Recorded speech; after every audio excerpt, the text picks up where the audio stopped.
warahmatullahi wabarakatuh.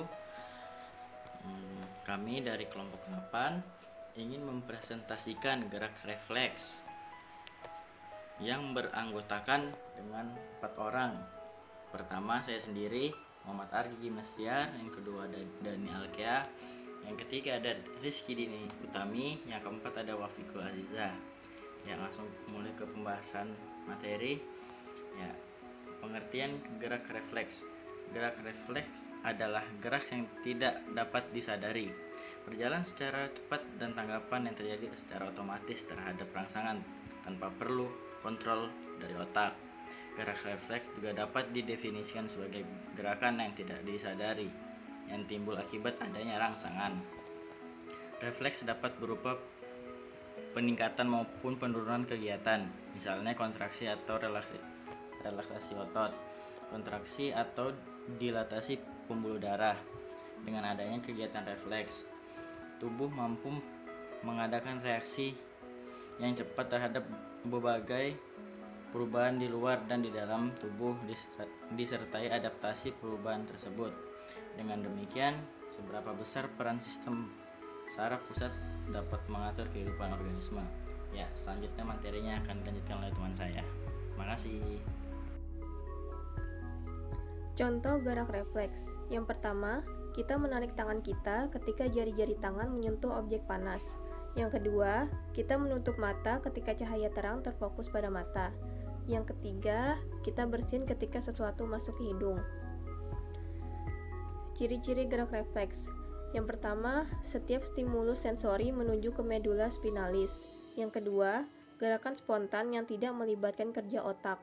Yang ketiga, respon yang terjadi berlangsung dengan cepat dan tidak disadari. Yang keempat, memiliki tujuan tertentu bagi organisme tersebut. Yang kelima, berlangsung cepat tergantung pada jumlah sinapsis yang dilalui impuls. Mekanisme gerak refleks. Gerak terjadi melalui mekanisme rumit dan melibatkan banyak bagian tubuh. Terdapat banyak komponen-komponen tubuh yang terlibat dalam gerak, baik disadari maupun tidak disadari.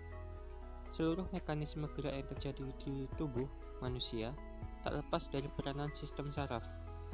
Meskipun sistem saraf tersusun dengan sangat kompleks, tetapi sebenarnya hanya tersusun atas 2 sel saraf, yaitu sel saraf neuron dan sel neuroglia. Pada gerak refleks, impuls akan melalui jalan pendek atau jalan pintas, yaitu dimulai dari reseptor penerima rangsang, kemudian diteruskan oleh saraf sensorik ke saraf pusat, lalu diterima oleh saraf penghubung atau neuron asosiasi. Tanpa diolah di dalam otak, langsung dikirim tanggapan ke saraf motorik untuk disampaikan ke efektor, yaitu otot atau kelenjar. Jalan pintas ini disebut lengkung refleks. Berikut merupakan contoh bagaimana gerak refleks itu dapat terjadi. Yang pertama itu sel reseptor di kulit menerima rangsangan berupa tusukan atau stimulus. Lalu, stimulus ini kemudian akan terdeteksi oleh saraf sensorik, yang kemudian stimulus ini akan dibawa oleh saraf sensorik menuju ke sumsum tulang belakang. Nah, di sumsum tulang belakang ini, lebih tepatnya di saraf penghubung, stimulus ini akan diproses untuk menjadi sebuah tanggapan atau sebuah perintah yang nantinya akan diantar oleh saraf motorik menuju ke efektor organ. Di sini efektor organnya yaitu otot yang berkontraksi atau otot bicep. Agar apa? Agar tangan itu ketika dia merasakan suatu stimulus atau tusukan, sehingga tangan itu akan secara refleks akan menjauh. Saraf-saraf yang terlibat dalam gerak refleks. Yang pertama, sel saraf sensorik atau sel yang membawa impuls berupa rangsangan dari reseptor ke sistem saraf pusat.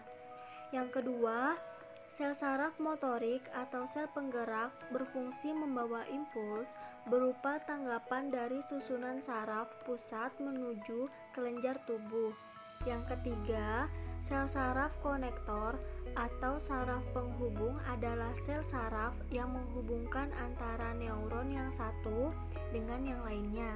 Yang keempat, sel saraf adjustor adalah sel saraf yang bertugas menghubungkan neuron sensorik dan neuron motorik yang terdapat di dalam medula spinalis atau di otak.